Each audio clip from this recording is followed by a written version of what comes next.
Hello everyone. In this review video, I'm going to cover the most important aspects of the wars and conflicts for the AP test. Starting out with Period 1 and the Spanish conquest of the Americas, which has been described as a genocide of indigenous peoples as millions perished. There are a few major reasons the Spanish were successful and the death toll was so great. First was the advanced weaponry of the Old World. The steel weapons and armor could both protect Spanish soldiers and deal devastating blows, and the Spanish could outmaneuver and run through native lines with horses. However, nothing topped the death toll of the Old World diseases the Spanish brought with them, especially smallpox. Once conquered, the Spanish often treated Native Americans brutally. The Spanish looked down upon the natives as having an inferior culture. The Spanish attempted to destroy native culture and religion and spread Christianity throughout the Americas. The toll on the natives was so great, exceeding a 90% population loss in some areas, that the Spanish turned to transporting enslaved Africans to the Americas to fuel their cash crop encomienda system. The Pueblo Revolt happens in Spanish New Mexico, where Native Americans were treated very poorly by the Spanish, including suppressing their traditional beliefs and putting huge demands on native labor.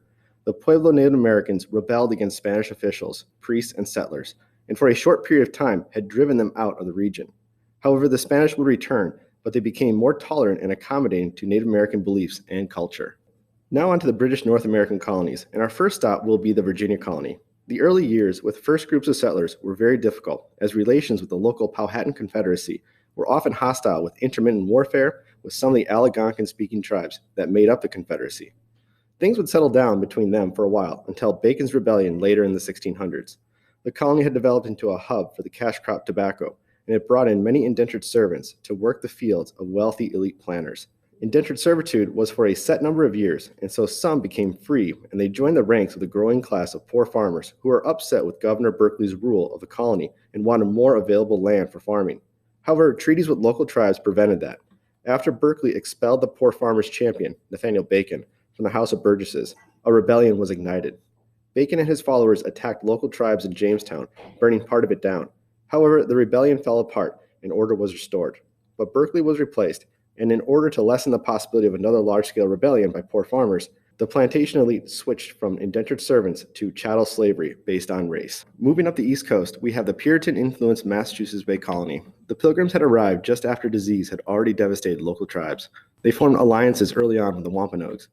The relationship developed, and by the 1670s, Puritan and native villages were interspersed around each other. However, tensions were building between the two groups over land disputes and continued encroachment onto native areas. This led to King Philip's War. The war was particularly brutal as villages on both sides were burned to the ground. The Native Americans took the worst of it, though, and were wiped out of the area. Now on to Period 3 and a conflict that would have far-ranging effects, the French and Indian War. By the mid-1700s, the French and British were supplanting the Spanish as the major powers of Europe. The growing empires had a series of wars in this era, with the French and Indian War taking place in North America and over the Ohio River Valley. Many American colonists volunteered for service in the British Army, including George Washington. Many others, though, were just caught in the crossfire on the frontier. Colonial elites, led by Ben Franklin, attempted to form a united colonial government for self-defense and trade called the Albany Plan of Union. It failed to garner enough support, however, the idea will live on. The British defeated the French and gained control of French Canada and the Ohio River Valley. However, the victory was costly for the British, and they began to be more hands-on with their colonies, ending the previous policy of salutary neglect and passing laws that angered colonists. A couple of early examples of these were the Proclamation Line of 1763, which forbade American colonists from crossing the Appalachian Mountains, as the British were wary of conflict with native tribes, and the famous 1765 Stamp Act, which placed a tax on many types of documents. And this leads us to the Revolutionary War. The causes, of course, can be traced back to the taxes and restrictions we just brought up, and were met with colonial protests and boycotts. The British experimented with other taxes, but after incidents like the Boston Tea Party and an increasingly belligerent and growing movement of patriot radicals, the British passed the Intolerable or Coercive Acts, which put strict restrictions on colonial assemblies and closed the Boston Harbor. Colonial leaders gathered into a Continental Congress and sent the Olive Branch Petition that appealed to the king to intervene and mend the issues.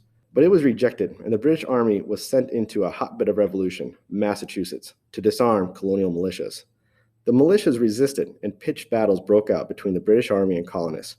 After a year of fighting with no resolution in sight, the Continental Congress commissioned a Declaration of Independence written by Thomas Jefferson and signed by the colonies in July of 1776, thus creating the United States of America. As for the war itself, some colonists were overjoyed for the Declaration of Independence. However, others were not so sure and stayed loyal to the British. The British had huge advantages in manpower and supplies and won many of the battles, but the Americans just needed to keep fighting until the British gave up. The American victory at Saratoga in the middle of the war is particularly important as it convinced the powerful French, the old adversary of the British, that the Americans might be able to win. So France stepped up to provide much needed military and supply aid to the US. After several years of warfare, the British had failed to pacify their now former colonies. They were running out of steam and will to keep the war going. And in 1781, the British met a combined American and French force who cornered and defeated General Cornwallis at Yorktown, thus putting an end to the conflict. 2 years later, a formal treaty was signed at Paris, which secured American independence and added the Northwest Territories to the already large nation. Now an independent country and having to forge its own foreign policy, the U.S. found itself caught between the continual conflicts of Great Britain and France. Complicating the matter was the French Revolution, which garnered a divided opinion back in the U.S. The Federalist Party, headed by John Adams and Alexander Hamilton, were antagonistic towards the French and suspended repayment of loans going back to the Revolutionary War. Adams attempted to resolve the issue with sending American diplomats to France, who were rebuffed with what the diplomats perceived as a request for a bribe, and the American press blew up the issue as the XYZ affair. This resulted in an undeclared naval war between the two countries, mostly centered around France attacking American merchant ships. The most important aspect of the quasi-war are the effects on internal debates. As mentioned, the Federalist Party were anti-French and worried about the spread of the French Revolution to America. They passed the Alien Sedition Acts, which restricted immigration and free speech. The opposition party, the Jeffersonian Republicans, who were pro-French, were aghast at the Federalist actions and responded with the Virginia and Kentucky resolutions, which stated that states can nullify what they deem to be unconstitutional federal laws. There was no legal backing for the resolutions, but the powerful idea will live on. Okay, into period 4 now, and the War of 1812 against the British. This was caused by a few factors, including British forts in the Northwest Territories arming hostile native tribes that were battling the United States, also the impressment of American merchant sailors and ships into the British Navy, and warhawks, typically Southern and Western politicians like Henry Clay in Congress, who saw an opportunity to gain land. The war caused division within the U.S., as Federalists and merchants in the Northeast were against it, going so far as to organize the Hartford Convention to discuss grievances about the war, and even mention secession. The war itself was somewhat of a debacle for the U.S. First, there was the failed invasion of Canada. Then the British responded by successfully invading the U.S. and setting the White House on fire. And this is where Andrew Jackson first makes a name for himself at the Battle of New Orleans, albeit a battle that occurs after the war had ended. On the bright side, the Star-Spangled Banner was composed, and both sides got to save face with the Treaty of Ghent, which did not accomplish much for foreign policy. But within the U.S., it entered the short-lived era of good feelings as the Federalist Party faded away and there was only the Democratic-Republican Party. Crossing between periods 4 and 5 is the Mexican-American War. This had two main causes. First was the U.S. annexed the Texan Republic, which had broken away from Mexico, but the southern border of the new state was disputed.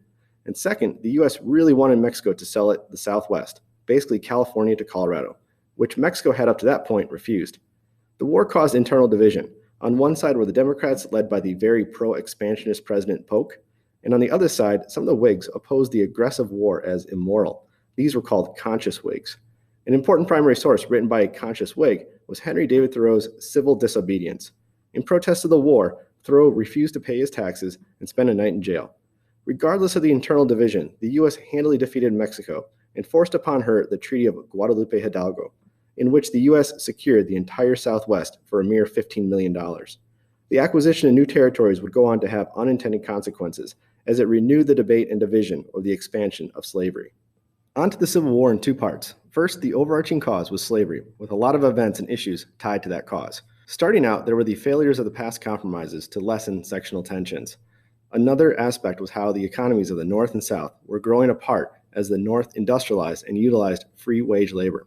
There was also the growing abolitionist movement in the North, which was publicizing all the wrongs of slavery through the Liberator and Frederick Douglass's North Star.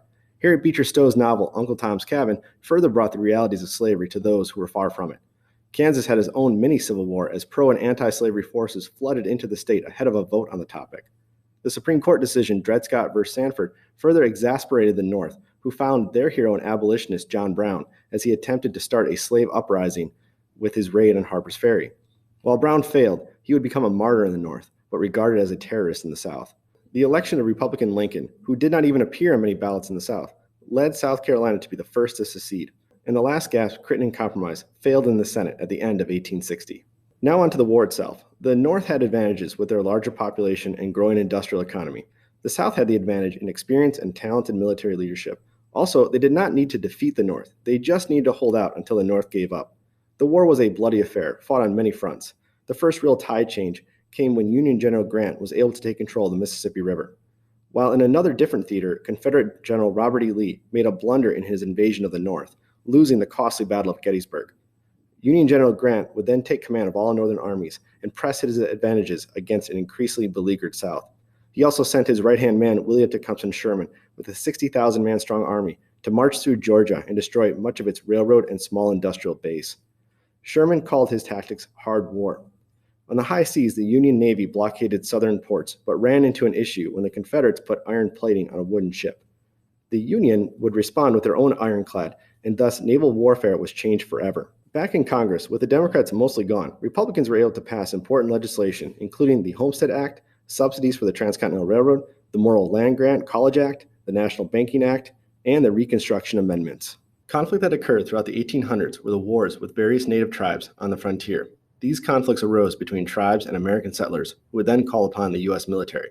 These wars had many twists and turns, with the natives taking the worst of it, and were forced onto reservations. Once on reservations, the U.S. government had the idea to attempt to Americanize them. Unironically, reservations were divided among families into 160-acre segments. Many families lost their land due to poverty and misunderstandings of contracts that sold their land to speculators. The U.S. also required that for natives to gain citizenship, they had to renounce their tribal loyalties. And then there were the boarding schools of native children sent to the faraway East, where the schools attempted to strip them of their native culture and indoctrinate white American culture. Now on to the loaded term imperialism. Within this term are many subterms that need to be explained. First is the closing of the frontier. By 1890, the Native American Wars were over, and the U.S. government dominated what is today the lower 48 states. An important question was being asked. Should America continue its expansion in Latin America and overseas, and take a seat at the table of great powers like Great Britain and France? A widely held racist idea of the time was that of white man's burden, which summed up is the belief that Western European nations and the U.S. had to civilize the world through imperialism. There were also a group of politicians and newspapers that were very nationalistic and pro-imperialism. They were known as Jingos. Keep in mind, though, that there were the anti-imperialists, like none other than the famous Mark Twain. This imperialism fervor, supported by yellow journalism, ushered the U.S. into the Spanish-American War, in which the U.S. defeated Spain and took over many of her possessions, including the far-off Philippines, of which the U.S. would then be engaged in a horrible war against this population that would sour the American public on imperialism. Emerging with the first presidents of the 20th century were three influential approaches to foreign policy, the first being Teddy Roosevelt's big stick diplomacy, the idea that a big and modern navy and overall military can intimidate other nations and put the U.S. in a favorable position. Taft focused on utilizing the economic colossus America had become to sway nations into his pro-U.S. positions. And finally, Wilson's administration brought forth moral diplomacy and used that as a reason for entering the U.S. into World War I. It stated that the U.S. must make the world safe for democracy. All three of those foreign policy approaches are used throughout the 20th century and today. The United States did not get involved in World War I until the third year of the war, and by then the great powers had beaten each other down. The U.S. got involved because of previously mentioned Wilson's moral diplomacy, but also the escalating tensions between the U.S. and Germany over the latter's usage of submarine warfare and the intercepted Zimmermann telegram, which made public a plot by Germany to have Mexico attack the U.S. The U.S. was also invested, literally, in a British-French victory, as American bankers were helping to fund the war. The war was not universally popular with the American people, and some spoke out against it and the draft. The Espionage and Sedition Acts were passed, which made hindering the war effort illegal, and that included speaking out against it. Charles Schneck handed out leaflets against the draft and was arrested. He appealed his sentence to the Supreme Court on the grounds that the Espionage and Sedition Acts were unconstitutional. The Supreme Court disagreed and ruled in favor of the government and said the freedoms can be limited in wartime. With the help of the U.S. support, the Allied powers won the war. President Wilson looked to shape the post-war world with his 14 points that called for self-determination of all nations, freedom of the seas, and a League of Nations. Wilson was able to win over foreign powers for his League of Nations plan, but not his own Congress, as they rejected it over concerns of U.S. sovereignty. Fast forward a couple of decades, and the world was at war again, in an even more devastating affair, as the armies of Nazi Germany, Fascist Italy, and the Empire of Japan began their conquest of their neighbors. America was again reluctant to get involved. During the 1930s, the Nye Committee investigated profiteering during World War I, which made the public question the motives of that previous war. Congress passed neutrality acts which limited what President Roosevelt could do for the Allies under siege. And one of the largest anti-war groups, America First, headed by celebrity Charles Lindbergh, was giving speeches and holding rallies across the country. The Japanese attack on Pearl Harbor completely changed everything, and the U.S. then engaged in a total war against the Axis powers. World War II involved every citizen and the entire industrial might of the United States. It also increased opportunities for women and minorities, as they found good-paying jobs in war industries and also opportunities to serve in the military. However, Japanese Americans had opportunities taken away, as FDR signed Executive Order 9066, which led to the rounding up and forced internment of Japanese Americans. The United States and its allies were victorious, and now as a superpower, the United States had the ability to shape the post-war world. Conferences between the United States, Great Britain, and the Soviet Union set a course for the post-war world order. An international government, the United Nations, was created. Free and fair elections for liberated countries was agreed upon, but rarely happened, and Germany was divided up amongst the victors. The post-war peace would not last long, though, as the once allies, the US and the Soviet Union, quickly turned on each other, as they had very different ideological views. The United States drafted policies of confronting communism around the globe in various ways, including the Truman Doctrine, containment, and the Marshall Plan. While the US and Soviet Union did not wage direct war against each other, because the outcome would be too horrific for mankind, they did compete against each other in proxy wars of smaller nations. The first was the Korean War. The Korean Peninsula was divided in half between the communist-influenced North and the American-influenced South. The North Koreans invaded the South, and the US went to the United Nations to ask for it to take action against the North Korean aggression. The Soviets were boycotting the UN at the time, and mainland China did not have a seat. So the UN sided with the US, and soon after, the US General MacArthur landed US military personnel on the Korean Peninsula and pushed the North Korean army out of the South and nearly routed them. But the Communist Chinese sent their massive army over the border to aid North Korea, which resulted in a stalemate at the 38th parallel, where the borders of North and South Korea still remain today, 70 years later. The Cold War again turned hot in the jungles of Vietnam, which is an incredibly complex war that deserves a lot more context, but we're just crash coursing the topic, so here it goes. The US supported South Vietnam, while North Vietnam was supported by the Soviets and Chinese. However, the South Vietnamese and American forces also had to contend with the Viet Cong, communist guerrilla fighters that were all over the South, causing lots of havoc. The war caused incredible division within the United States, as the nation was split between supporters of the war and those against. There were large anti-war protests from the mid-1960s to the early 70s. The public in general also became more distrustful of government because of a series of incidents and issues. The first of which was the Gulf of Tonkin Resolution, which gave the president a blank check in conducting the war. Johnson, and later Nixon, could basically conduct the war how they saw fit without congressional oversight. This would be reined in later with the War Powers Act. Then there were the Pentagon Papers, which detailed that very early on in America's involvement, top government officials were skeptical of success, but did not let the public know. Then there were incidents that showed what the generals and politicians were reporting did not match up with what the public saw. A couple of examples were the Tet Offensive and the My Lai Massacre. When Nixon took office in 1969, he was trying to find a way out of the war while at the same time saving America's honor. He tried the policy of Vietnamization, which was slowly pulling out U.S. troops and handing over security operations to the South Vietnamese army. However, that did not go well, and shortly after the U.S. troops left Vietnam, the communist North Vietnamese took over. We have made it to period 9, just 3 more conflicts. In the early 90s, the U.S. was the sole superpower in the world after the collapse of the Soviet Union. In a test of its ability to instill peace, the Middle Eastern country of Iraq, headed by dictator Saddam Hussein, invaded its tiny but oil-rich neighbor, Kuwait. Iraq claimed Kuwait should be a part of their country for historical reasons. The United States was invested in the stability of the Middle East for its interest in a stable oil economy and support of Israel. The U.S. gathered a coalition of countries and bombed the Iraqi military and other targets, and then fairly easily pushed Iraq out of Kuwait with a short ground campaign. However, the United States did not remove Iraqi dictator Saddam Hussein, who we'll get back to with the last conflict. But before that, we need to take a look at the War on Terror, which began as a response to the September 11, 2001 terrorist attacks on the U.S., killing around 3,000 people and knocking down the World Trade Center buildings. Domestically, the U.S. government passed the USA Patriot Act, which is an acronym for Uniting and Strengthening America by Providing Appropriate Tools Required to Intercept and Obstruct Terrorism. The act gave government new powers to monitor suspected terrorists and their associates, including the ability to access personal information. There are historical similarities to other wartime restrictions of rights. However, a difference is that a war against an issue like terrorism never really ends, unlike against a country. The attacks also led to a change in foreign policy. The U.S. sought to destroy terrorist camps and organizations in any country they were found. First was the war in Afghanistan, to strike at the heart of al-Qaeda, the terrorist group responsible for the 9/11 attacks.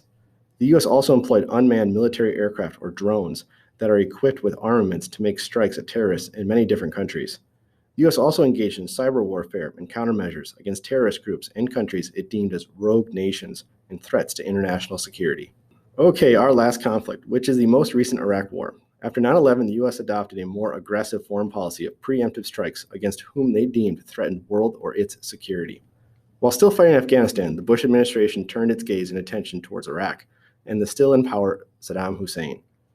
The U.S. accused Iraq of hiding weapons of mass destruction, or WMDs for short. When Iraq failed to open its country up to inspections that were sufficient to the U.S.